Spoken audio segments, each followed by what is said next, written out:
Halo semuanya, selamat datang di video kali ini. Perkenalkan, saya Rosalia Anggita dengan NRP 50172511024. Pada video kali ini, kita akan membahas tentang dunia geofisika. Apa saja yang akan dibahas? Yang pertama, apa itu geofisika? Yang kedua, fenomena fisika. Yang ketiga, metode yang ada di geofisika. Mari kita bayangkan terlebih dahulu, bagaimana cara manusia bisa mengetahui apa saja yang ada di bawah bumi tanpa harus menggali secara langsung. Dalam video kali ini kita akan membahas ilmu yang memungkinkan kita untuk melihat isi bumi tanpa harus menggali seinci pun. Kita akan jalan bersama dari hal yang paling dasar, yaitu apa itu geofisika, bagaimana cara kerjanya, fenomena fisika apa yang jadi dasarnya, sampai kita kupas metode-metodenya dari seismik, gravitasi, magnetik, geolistrik, sampai ke geomagnetik. Ulang.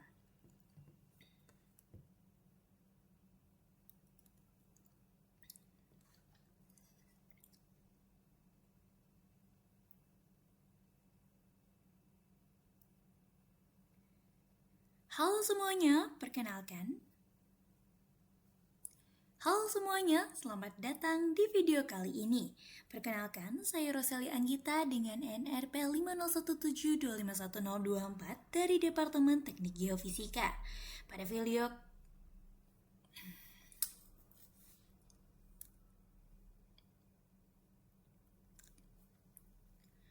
Halo semuanya, selamat datang di video kali ini.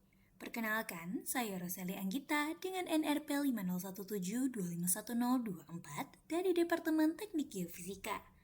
Pada kesempatan kali ini kita akan membahas tentang dunia geofisika. Outline-nya, yang pertama ada apa itu geofisika, yang kedua fenomena fisika, dan yang ketiga metode yang ada di geofisika.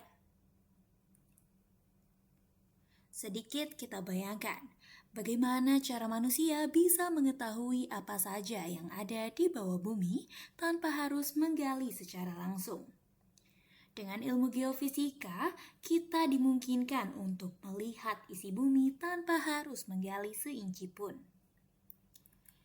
Kita akan berjalan dari hal yang paling dasar, apa itu geofisika, bagaimana cara kerjanya, fenomena fisika apa yang jadi dasarnya, sampai kita kupas tuntas metode-metodenya, dari seismik, gravitasi, magnetik, geolistrik, sampai elektromagnetik. Mari kita mulai. Yang pertama, apa itu geofisika? Geofisika berasal dari dua kata, geo yang artinya bumi, dan fisika yang artinya ilmu tentang sifat dan perilaku materi serta energi. Jadi, secara sederhana, geofisika adalah ilmu yang mempelajari bumi menggunakan prinsip-prinsip fisika. Tujuannya adalah memahami struktur, komposisi, dan proses yang terjadi di dalam bumi, mulai dari kerak di permukaan, mantel, sampai inti bumi yang jauhnya ribuan kilometer dari kita. Yang membuat geofisika unik adalah pendekatannya yang non-invasif. Kita tidak perlu mengebor atau menggali secara langsung. Cukup mengukur respons bumi terhadap berbagai jenis energi, seperti gelombang, medan listrik, medan magnet, atau gaya gravitasi, lalu menginterpretasikan hasilnya untuk membangun gambar di bawah permukaan. Aplikasi geofisika sangat luas, seperti eksplorasi minyak dan gas, pencarian air tanah, pemetaan mineral, mitigasi bencana seperti gempa bumi, sampai rekayasa konstruksi. Inilah dia contoh dari metode geofisika. Ada gambar dari eksplorasi, lalu ada pemetaan akuifer tanah, dan juga pemetaan gempa bumi.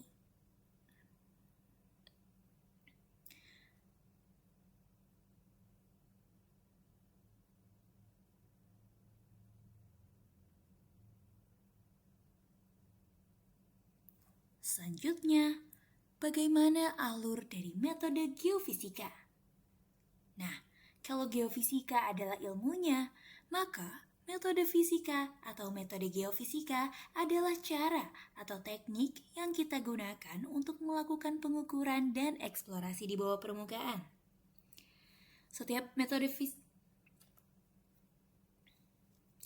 metode geofisika memanfaatkan satu fenomena fisika sebagai prop atau alat penyelidiknya. Ada yang menggunakan gelombang mekanik, ada yang menggunakan gaya gravitasi, ada yang menggunakan medan magnet, dan ada yang menggunakan arus listrik ataupun gelombang elektromagnetik. Secara umum, alur kerja metode geofisika selalu mengikuti 3 tahap. Yang pertama, akuisisi. Kita akan turun ke lapangan dan melakukan pengukuran. Kedua, pengolahan data. Data mentah diproses secara matematis dan komputasional. Ketiga, interpretasi. Hasil pengolahan dianalisis untuk menghasilkan model di bawah permukaan. Pemilihan metode bergantung pada tujuan survei, target kedalaman, kondisi lapangan, dan juga anggaran. Seringkali, beberapa metode digunakan bersama untuk hasil yang lebih akurat. Hal ini disebut dengan pendekatan multimetode.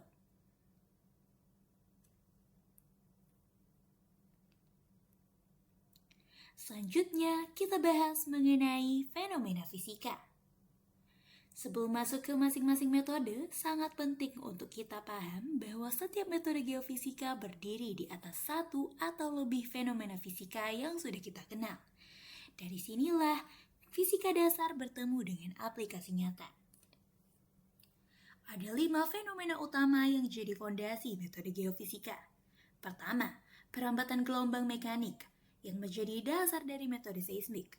Kedua, ada gaya gravitasi yang membedakan perbedaan densitas batuan dan menciptakan variasi kecil dalam gaya gravitasi yang bisa kita ukur di permukaan. Yang ketiga, kemagnetan batuan. Mineral-mineral tertentu punya kemampuan untuk termagnetisasi. Hal inilah yang menjadi dasar metode magnetik. Keempat, konduktivitas listrik atau resistivitas listrik. Batuan dan material bumi punya sifat menghantarkan atau menghambat listrik yang berbeda-beda. Inilah yang menjadi dasar geolistrik. Dan yang terakhir, yang kelima, induksi elektromagnetik, yang dimana perubahan medan magnet menginduksi medan listrik dan juga sebaliknya, yang menjadi dasar metode EM atau metode elektromagnetik. Menariknya, semakin kita pahami satu fenomena fisika ini, semakin tajam pula interpretasi geofisika yang bisa kita lakukan.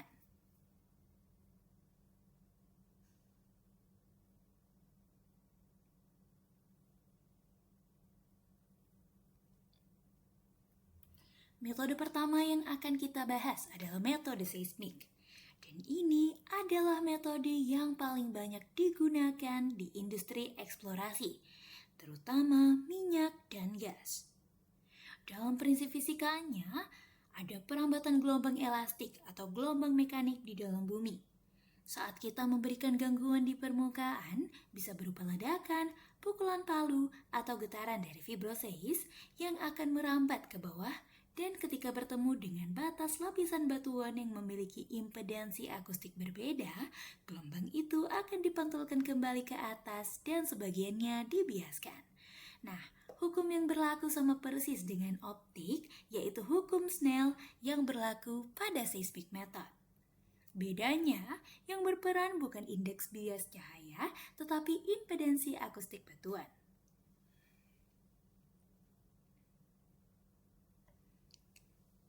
Gelombang seismik dibagi menjadi 2 kelompok besar.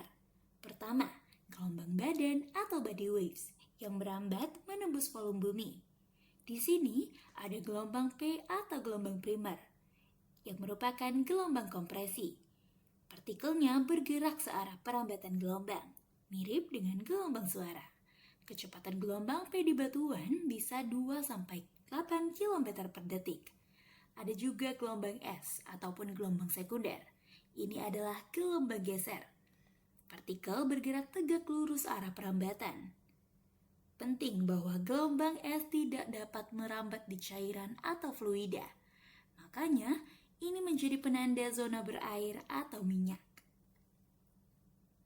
Kelompok kedua adalah gelombang permukaan atau surface waves yang merambat di sepanjang permukaan bumi. Ada gelombang Love yang gerakannya horizontal dan gelombang Rayleigh yang gerakannya elliptikal seperti gulungan ombak. Dalam aplikasinya ada dua pendekatan utama, seismik refleksi dan juga seismik refraksi. Dalam seismik refleksi kita tangkap gelombang yang dipantulkan kembali ke permukaan. Inilah yang dipakai untuk pemetaan struktur dalam dan eksplorasi dalam hidrokarbon. Untuk seismik refraksi, kita manfaatkan gelombang yang dibiaskan dan merambat di sepanjang batas lapisan. Hal ini lebih cocok untuk pemetaan dangkal seperti kedalaman bedrock. Di lapangan, kita pasang deretan alat bernama geofon yang sangat sensitif terhadap getaran tanah. Setiap geofon merekam gerakan tanah sebagai fungsi waktu. Hasilnya disebut seismogram atau rekaman jejak seismik. Dari waktu tempuh gelombang pantul, kita bisa menghitung kedalaman lapisan menggunakan persamaan waktu tiba. Setelah pengolahan data yang melibatkan koreksi NMO, stacking, migrasi, dan inversi, hasilnya akan berupa penampang seismik 2 dimensi atau volume seismik 3 dimensi yang secara visual menampilkan lapisan-lapisan bawah permukaan seperti foto ultrasonografi bumi.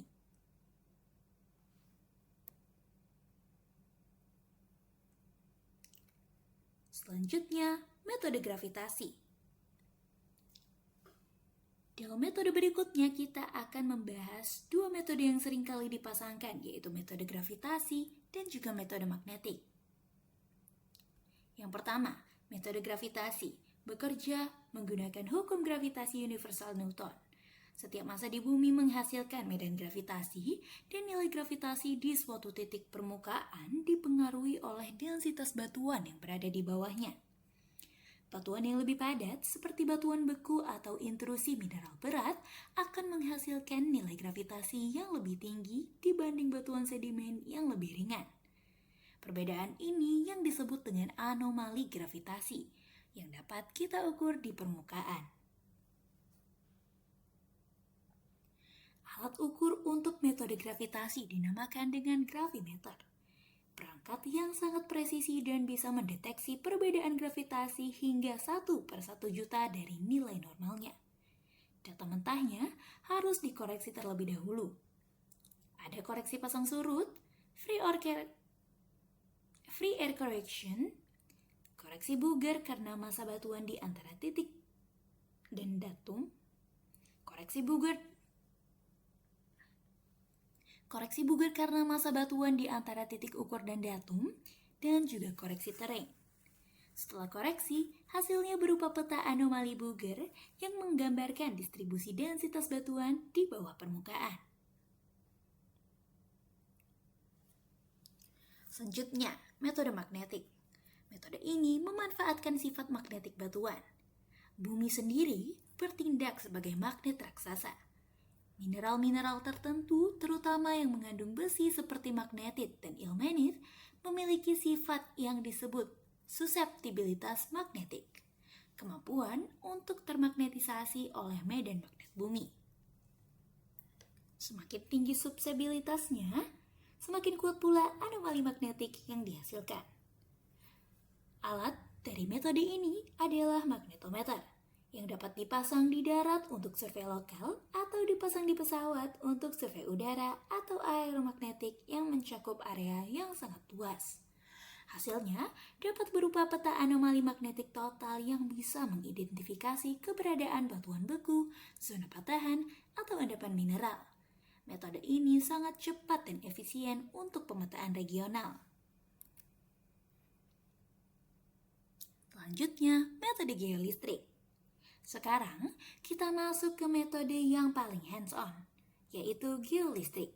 Ini adalah metode yang benar-benar mengalirkan arus listrik ke dalam tanah. Geolistrik didasarkan pada sifat resistivitas atau tahanan jenis batuan, yaitu seberapa besar batuan itu menghambat aliran arus listrik. Prinsipnya dari hukum Ohm. V sama dengan I dikalikan R. Setiap material mempunyai nilai resistivitas yang khas. Air tanah asin punya resistivitas sangat rendah karena ion-ionnya mudah mengalirkan listrik. Batuan granit yang keras punya resistivitas sangat tinggi. Lempung basah ada di antaranya. Dari perbedaan atau kontras resistivitas inilah kita bisa membedakan jenis lapisan batuan yang berada di bawah permukaan. Sistemnya menggunakan 4 jenis elektroda yang ditancapkan ke tanah.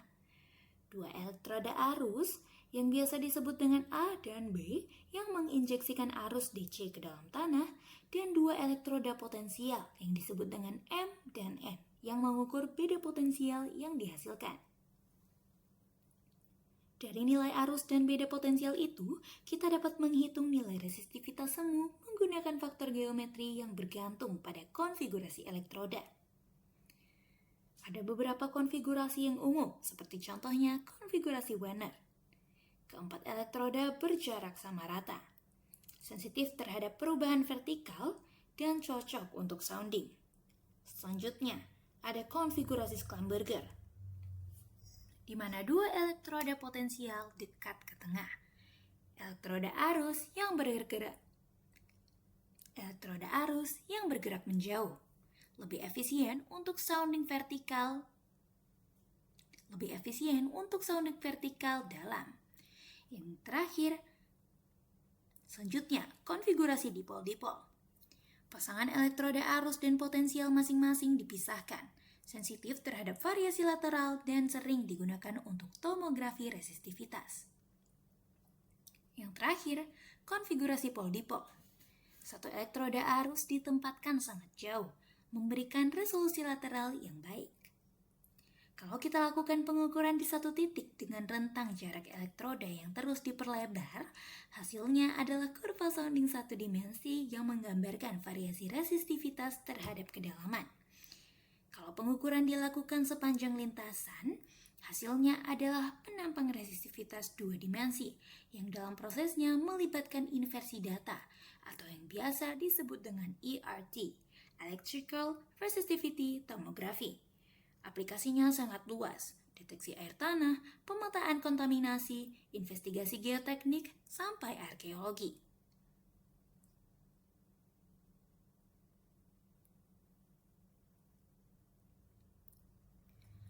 Metode terakhir, yaitu metode elektromagnetik.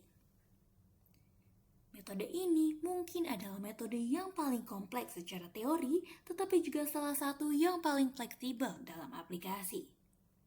Metode EM didasarkan pada persamaan Maxwell, fondasi dari seluruh teori elektromagnetisme yang klasik. Secara spesifik yang paling relevan adalah hukum induksi Faraday. Perubahan fluks magnetik terhadap waktu akan menginduksi EMF atau gaya gerak listrik, yang artinya medan magnet yang berubah-ubah akan menghasilkan medan listrik di dalam bumi, dan berlaku sebaliknya. Proses inilah yang disebut dengan induksi elektromagnetik. Inilah yang kita manfaatkan. Ada konsep penting yang disebut dengan skin depth atau kedalaman kulit. Gelombang EM saat menembus bumi akan mengalami atenuasi atau pelemahan secara eksponensial. Seberapa dalam sinyal itu bisa berpenetrasi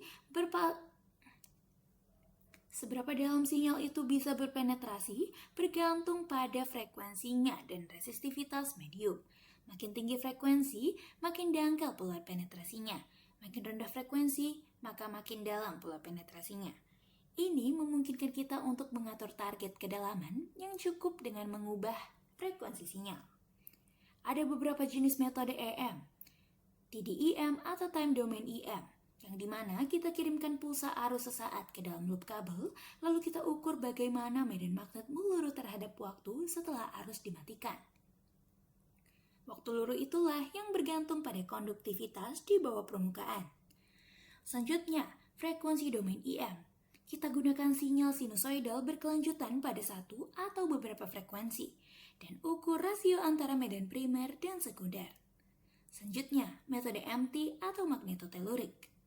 Ini memanfaatkan sinyal EM alami dari alam, seperti petir yang seperti contohnya petir, ataupun interaksi angin matahari dengan ionosfer. Karena frekuensinya yang sangat rendah, MT bisa menembus sangat dalam hingga mantel atas. Selanjutnya, metode VLV atau Very Low Frequency yang memanfaatkan sinyal radio militer dengan frekuensi sangat rendah sebagai sumber EM. Adapun juga Controlled Source EM. Yang diukur dari metode EM adalah medan listrik dan medan magnetik. Dari rasio keduanya yang disebut dengan impedansi tensor, kita bisa menghitung resistivitas semu dan fase sebagai fungsi frekuensi. Setelah inversi, hasilnya berupa model resistivitas 1 dimensi, 2 dimensi, atau 3 dimensi tergantung metode dan kerapatan data. Aplikasi utamanya dapat meliputi eksplorasi panas bumi, pemetaan air tanah dalam, eksplorasi mineral konduktif seperti sulfida, dan juga struktur studi kerak bumi. Adapun beberapa metode lainnya, seperti contohnya GPR atau Ground Penetrating Radar atau ground. Ada beberapa metode lainnya seperti GPR atau Ground Penetrating Radar yang menggunakan gelombang radar untuk memetakan struktur dangkal di bawah permukaan. Selanjutnya, ada metode self-potential, di mana metode ini mengukur beda potensial alami di permukaan akibat aliran fluida atau proses geologi.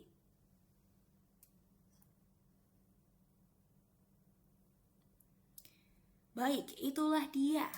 Selesainya perjalanan panjang melewati semua metode geofisika utama yang harus kita pelajari. Dari seismik yang memanfaatkan gelombang elastik, gravitasi yang mengandalkan variasi densitas, magnetik yang membaca sifat magnetik batuan, geolistrik yang mengalirkan arus listrik ke dalam bumi, sampai elektromagnetik yang memanfaatkan induksi medan elektromagnetik. Setiap metode punya kelebihan dan keterbatasannya masing-masing. Itulah kenapa dalam praktik nyata, kombinasi beberapa metode sekaligus selalu memberikan hasil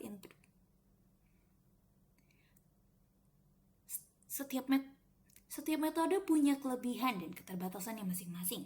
Itulah kenapa dalam praktik nyata, kombinasi dari beberapa metode sekaligus selalu memberikan hasil dari interpretasi yang jauh lebih kuat dan dapat diandalkan. Yang menarik dari geofisika adalah betapa dalamnya keterkaitan antara fisika dasar yang kita pelajari di kelas, hukum Newton, hukum Ohm, persamaan Maxwell, dengan aplikasi nyata di lapangan untuk memahami bumi. Fisika bukan cuma rumus di papan tulis. Fisika adalah alat untuk membaca bumi. Semoga dari video ini dapat membantu untuk